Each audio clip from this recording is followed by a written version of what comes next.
ตลอดท้ายเชิญ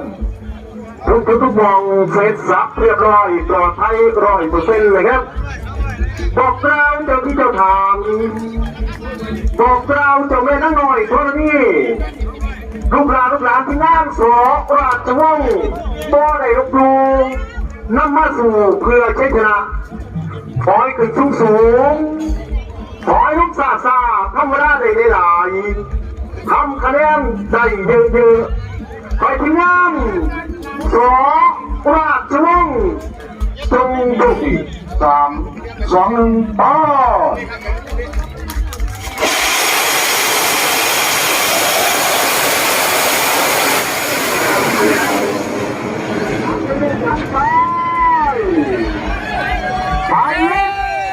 อีกนิดเดียวไปครับ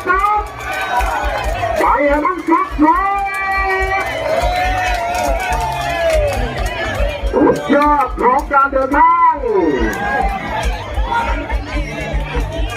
ไหนกันแล้วมาก